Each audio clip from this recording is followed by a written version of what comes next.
morning everyone. I am Ajay. I am here with a new topic combination of resistances. हमारा आज का जो lecture रहेगा बहुत ज़्यादा इम्पोर्टेंट है बिकॉज यहाँ से एग्जाम्स में न्यूमेरिकल्स आते हैं, तो इसीलिए हमारा आज का लेक्चर आपके लिए बहुत ज़्यादा इम्पोर्टेंट है। इसे आप अच्छे से देखो और अच्छे से समझिए। आपका जो लास्ट लेक्चर था वहाँ पे हमने स्टडी किया था रेजिस्टिविटी के बारे में और वहाँ पे कुछ न्यूमेरिकल्स भी किए थे, ठीक है। तो नो दैट आप रेजिस्टेंस के बारे में जानते हैं, क्या होता था रेजिस्टेंस। नो दैट वहाँ पे मैंने आपको ऐसे बताया था कि आपके पास कोई भी कंडक्टर है या वायर है, उसमें से जो इलेक्ट्रिसिटी को आगे जाने से अपोज करता है उससे हम क्या बोलते थे, रेजिस्टेंसेस, यू नो। अब यहाँ पे है कि आपके पास अलग अलग डिवाइस है, मतलब रजिस्टर्स हैं। क्या है, रजिस्टर्स हैं। उनको हम किस प्रकार से जोड़े या कनेक्ट करें, तो उसी को क्या बोलेंगे, combination of resistances. You know that जो भी आपके पास रेजिस्टेंस होंगे या रजिस्टर्स होंगे उसको हम दो प्रकार से जोड़ सकते हैं। एक इस प्रकार से, मतलब एक के बाद एक आपके पास यहाँ पे रजिस्टर है, एक यहाँ पे हो जाए, एक आगे एक ऐसे, हम ऐसे मान लें, तो इसको हम बोलते हैं सीरीज कॉम्बिनेशन। कौन सा कॉम्बिनेशन, सीरीज कॉम्बिनेशन। और एक होता है कि एक ऊपर है, एक उसके नीचे, फिर एक उसके नीचे, मतलब एक आपके पास यहाँ मान लिया, ठीक है, फिर एक हमने यहाँ मान लिया, फिर हमें यहाँ मान लेते हैं, ठीक है। तो इस प्रकार से जोड़ते हैं, तो इसको बोलते हैं parallel combination. You know that ऐसा जो हमने यहाँ पे सिंबल दिखा रखा है, ये रेजिस्टेंस का सिंबल होता था, ठीक है। तो हम यहाँ से याद रखेंगे कि जो रेजिस्टेंस है उनको दो प्रकार से जोड़ा जा सकता है, किस किस में, सीरीज में और एक पैरेलल में। तो आइए स्टार्ट करते हैं हमारा आज का टॉपिक डेरिवेशन से ही, और साथ साथ कुछ न्यूमेरिकल्स भी करेंगे, ठीक है। तो फर्स्ट ये टॉपिक का नाम है सीरीज combination of resistances, ठीक है। रेजिस्टेंसेस का सीरीज कॉम्बिनेशन। तो हम यहाँ पे मान लेते हैं कि हमारे पास 3 रेजिस्टर्स हैं और उनके रेजिस्टेंस हैं। तो 3 हमने यहाँ पे रेजिस्टेंस दिखा दिया, R1, इस ये R2 और ये क्या हो जाएगा R3, और इनको हमने सीरीज में जोड़ दिया एक के बाद एक, ठीक है। इसके अक्रॉस हमने क्या किया, बैटरी जोड़ दी। You know that this is the symbol of battery. यहाँ पे हम की लगा सकते हैं और साथ ही साथ इसके साथ हम एमीटर दिखा सकते हैं। एमीटर क्या होता है, सीरीज में होता है, जो कि इलेक्ट्रिक करंट के अमाउंट को मेजर करता है। ये पॉजिटिव पार्ट है, इसका नेगेटिव पार्ट। अब यू नो दैट ये है बैटरी। बैटरी का जो ये वाला टर्मिनल होता है ये पॉजिटिव होता है और ये वाला नेगेटिव होता है, इसको हम V से लिख देते हैं। अब यहाँ से बात आपको याद रखनी है क्या, कि जो करंट होगा जो इसमें से मूव कर रहा है, मतलब I जो यहाँ पर है उतना ही I यहाँ पर होगा और उतना ही इनके अक्रॉस भी होगा, जो यहाँ पर हमने 3 रेजिस्टर्स दिखा रखे, मतलब यहाँ भी ये करंट आई होगा, यहाँ भी आई होगा, यहाँ भी आई होगा, फिर आई इसमें दोबारा से आ जाएगा। मतलब है कि सीरीज कॉम्बिनेशन में करंट जो है वो सेम रहता है, जबकि पोटेंशियल जो है, मतलब V जो है इसके अक्रॉस V1 हो जाएगा, मतलब इसके अक्रॉस अप्लाई जो पोटेंशियल हो रहा है वो अलग है, इसके अक्रॉस अलग है और इसके अक्रॉस अलग है। मतलब है कि यहाँ पे बात आपको याद रखनी है, करंट जो है सीरीज कॉम्बिनेशन में सेम रहता है, जबकि पोटेंशियल जो है वो डिफरेंट रहेगा हर एक रजिस्टर के अक्रॉस। ओके, तो आइए हम स्टार्ट करते हैं। तो आप इसका ये कंसीडरेशन लिख सकते हो, क्या लिखोगे, consider 3 resistors of resistances R1, R2 and R3 are connected in series, ठीक है, having same current drawn from each registers and different potential। Okay, तो हमने यहाँ पे ऐसे बताया कि हमारे पास 3 रजिस्टर्स हैं, उनके रेजिस्टेंस हैं R1, R2, R3, उनको हमने सीरीज में कनेक्ट कर रखा है। उसके बाद बताया था मैंने कि जो करंट होगा वो तीनों के अक्रॉस सेम रहेगा, जबकि जो पोटेंशियल होगा तीनों के अक्रॉस डिफरेंट होगा। ठीक है, अब अगर हम यहाँ पे देखते हैं according to Ohm's law, you know that Ohm's law क्या होता है, वहां पे मैंने बताया था V जो है I की क्या होता है, डायरेक्टली प्रोपोर्शनल होता है। V क्या होता है IR, और R यहाँ पे कांस्टेंट होता था, तो इसी का यहाँ पे यूज करना है। अभी मैंने बताया इसके अक्रॉस जो पोटेंशियल होगा वो V1 होगा, या आप यहाँ पे दिखा सकते हैं, इसके अक्रॉस V2 होगा और इसके अक्रॉस V3 होगा। ओके, जबकि मैंने बताया I जो है तीनों के अक्रॉस सेम रहेगा। तो अगर हम इसके अंदर टोटल पोटेंशियल निकालें तो कितना आएगा, तो according to Ohm's law you know that V is equal to क्या होता था IR के इक्वल होता था। ठीक है, अगर हम इसके अक्रॉस निकाल रहे हैं तो इसके अक्रॉस V1 निकाल रहे हैं, V1 is equal to I मैंने बताया सेम है, और रेजिस्टेंस कितना R1। उसके बाद V2 आपके पास यहाँ कितना हो जाएगा IR2, यू नो, इसके अक्रॉस निकाल रहे हैं तो ये है आपके पास की पोटेंशियल और रेजिस्टेंस है R2। एंड अगर यहाँ पे लिखा हम V3, ये किसके इक्वल होगा, ये इक्वल होगा IR3 के। ठीक है, नोट कर लेना। हमने यहाँ पे दिखाया कि जो V1 की ये वैल्यू है अकॉर्डिंग टू ओम्स लॉ, इसके अक्रॉस यू नो IR1 हो जाएगा, और V2 लिखोगे तो IR2 हो जाएगा, एंड V3 लिखोगे तो IR3 हो जाएगा। अब यहाँ पे हम निकालें टोटल पोटेंशियल कितना हो जाएगा, V इज इक्वल टू, अगर ये तीनों को हम ऐड कर दें, V1 को, V2 को एंड V3 को, तो हमारे पास क्या आ जाएगा टोटल पोटेंशियल। तो V इज इक्वल टू क्या होता है V1 plus V2 plus V3। Okay, इसके बाद यहाँ पे की वैल्यू रखनी है, इतने बार नोट कर लिया।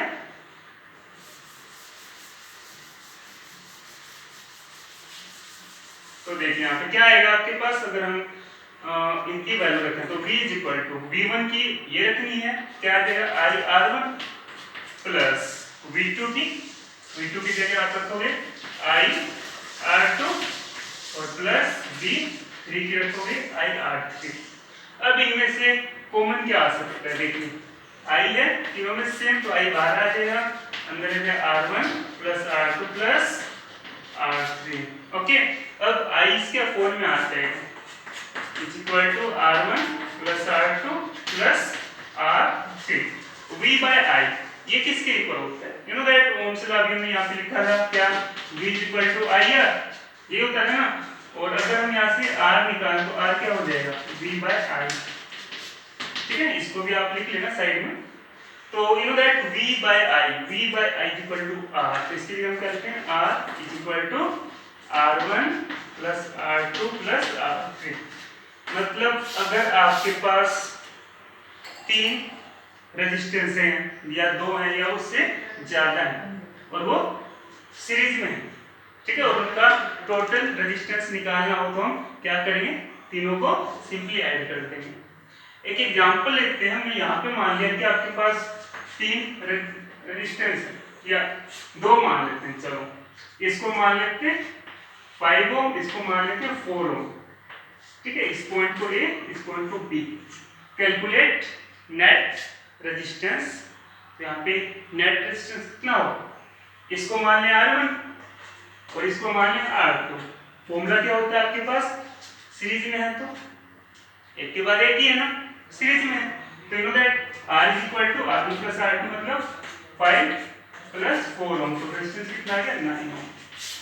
इसके बाद हमारा आता है पैरेलल कॉम्बिनेशन ऑफ रेजिस्टेंसेस। मतलब अब तक हमने यहाँ पे ऐसे देखा था कि अगर रेजिस्टेंस ये सीरीज में है तो वहां पे हमारे पास फॉर्मूला आया था R is equal to R1 plus R2 and so on. अब हमको यहाँ पे ऐसे मानना है कि जो रेजिस्टेंसेज है उनको पैरेलल में जोड़ना है, यू नो दैट पैरेलल का मतलब एक फिर एक फिर एक। तो यहाँ पे मैं ऐसे दिखा रखा है आपके पास 3 रेजिस्टेंसेज हैं R1 R2 एंड R3, उसको हमने पैरेलल में जोड़ रखा है, ठीक है।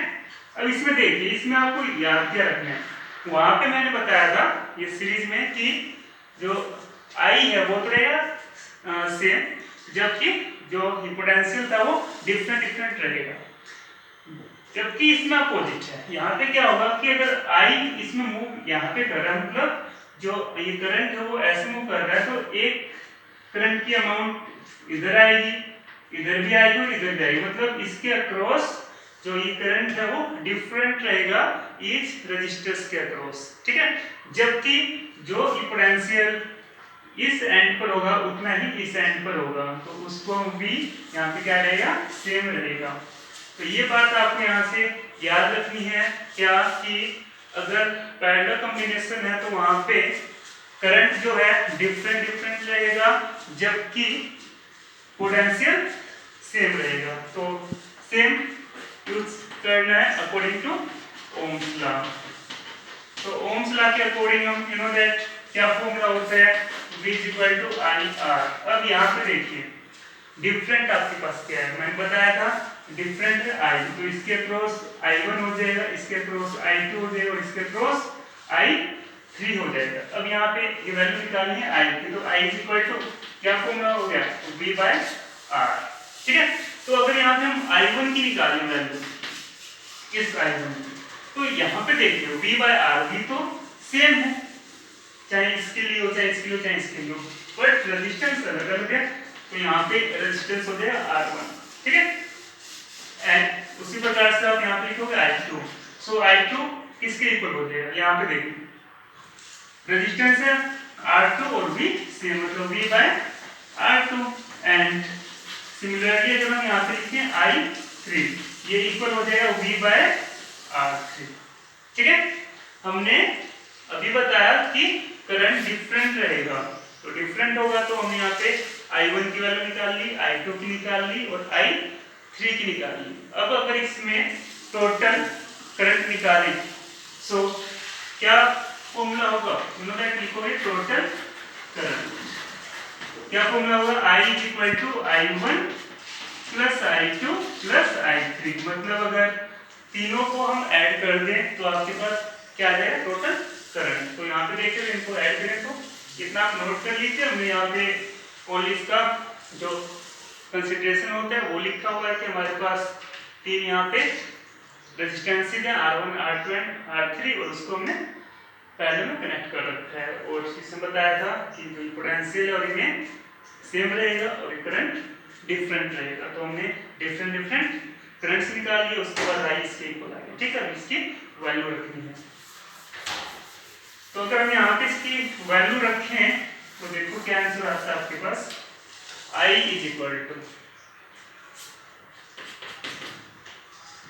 I1 की है मतलब V/R1 प्लस I2 की है V/R2 एंड I3 की है V/R3। तीनों की रख दी वैल्यू, कॉमन क्या आ रहा है, कॉमन आ रहा है V को निकालेंगे बाहर रह जाएगा 1/R1 1/R2 प्लस 1/R3, ठीक है। अब इस V को अपॉन में ले आएंगे, क्या हो जाएगा I/V = 1/R1 plus 1/R2 and plus 1/R3, ठीक है। अब you know that Ohm's law वही यूज करना है कि यू नो I/V ये किसके इक्वल होगा, हम ऐसा लिखते थे R क्या होता है V/I, बट ये इसके अपोजिट है, I ऊपर है और V नीचे है, तो यू नो दैट इसको हम क्या लिख सकते हो 1/R = I/V के इक्वल रहेगा, तो इसके जगह क्या आ जाएगा 1/R it is equal to 1/R1 plus 1/R2 plus 1/R3, तो आपके पास इक्विवेलेंट रेजिस्टेंस जो है वो इसके इक्वल आ जाएगा, इसमें पैरेलल, ठीक है। तो अगर आपके पास जो रेजिस्टेंसेज हैं उनको हमने पैरेलल में जोड़ रखा है और नेट या इक्विवेलेंट रेजिस्टेंस निकालना हो तो आपको ये फॉर्मूला यूज करना है, ठीक है, आइए कुछ क्वेश्चंस करते हैं, इतना आप नोट कर ले।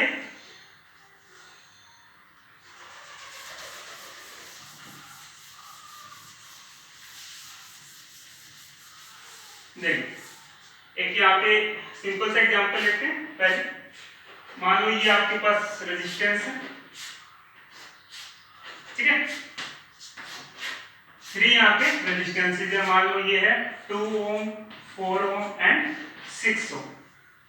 अब यहाँ पे आप ऐसे बताइए इक्विवेलेंट रेजिस्टेंस कितना होगा। तो हम यहाँ पे फर्स्ट ऑफ ऑल ऐसे देखेंगे कि वो ये सीरीज में है या पैरेलल में है। तो यहाँ पे देखें तो एक के बाद एक है, मतलब एक ऊपर फिर उसके नीचे, तो ये हो गया पैरेलल कॉम्बिनेशन में, तो उसके लिए ये वाला फॉर्मूला यूज होगा, यू नो। और यहाँ पे 3 है तो इसको क्या मान लोगे R1, इसको मान लोगे R2, इसको मान लोगे R3।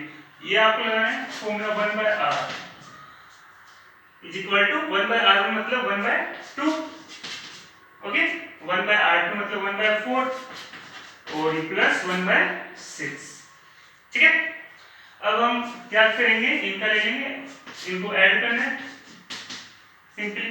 तो अगर इनका हम एलसीएम लें 2 का, 4 का, 6 का, तो देखो क्या आएगा, इसका आएगा 2, 4 एंड 6, 2, 1, 2 एंड 3, 4 एंड 12 आ गया इसका एलसीएम, ठीक है। यहाँ पे क्या आएगा 6, यहाँ पे आएगा 3 प्लस 2, तो अगर इनको ऐड करें तो क्या आएगा 9 और 2 11/12। तो ये है 1/R, बट इसको R की निकालने से यहाँ पे एक्सचेंज हो जाता है, तो ये एक्सचेंज हो जाएगा 12/11 ओम। तो ये आपके पास इक्विवेलेंट रेजिस्टेंस हो जाएगा। सिंपल सा ये क्वेश्चन आपको आना चाहिए, ओके। और हम एग्जांपल्स करते हैं, वो देखिए।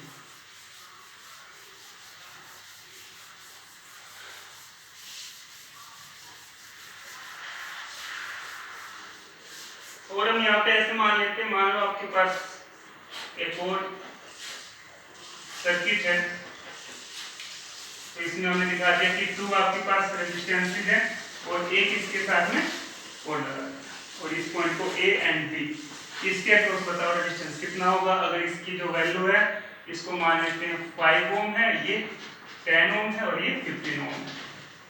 तो अब यहाँ पे हमको ऐसे देखना है कि कौन से ये कॉम्बिनेशन में है, तो ये दोनों तो हैं पैरेलल में, इसके अक्रॉस ये किसमें सीरीज में, बिकॉज एक हमने यहाँ मान लिया और एक यहाँ मान लिया, तो ये तो हो गए पैरेलल और ये हो गया इसमें सीरीज में। तो मतलब यहाँ पे दोनों जो हमारे पास फॉर्मूले थे उनका यूज होगा। तो फर्स्ट ऑफ ऑल हम यहाँ से रेजिस्टेंस निकालते हैं, तो ये किसमें है पैरेलल में, तो सिंपल है 1/R is equal to 1/5 plus 1/10, okay.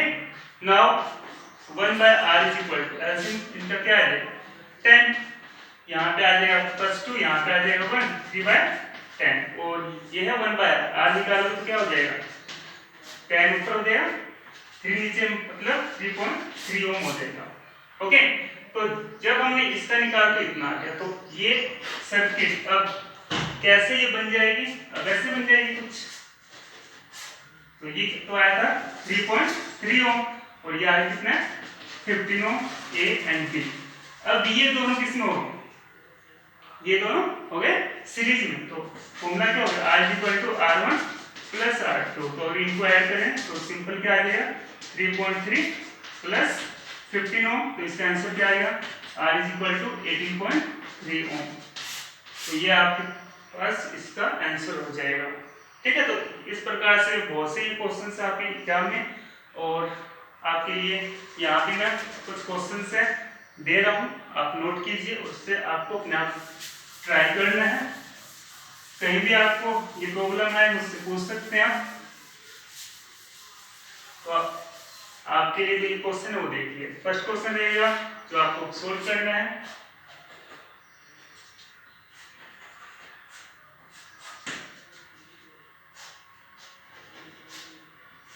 आप नोट करते रहिए।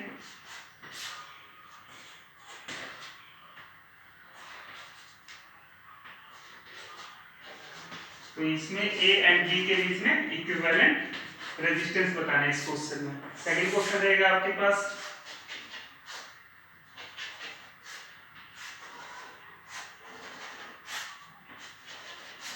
और जितने भी रेजिस्टेंस है सबको मान लिया हमने 2 ओम, ठीक है, और इसका ये पॉइंट है आपके पास ए और ये पॉइंट है बी।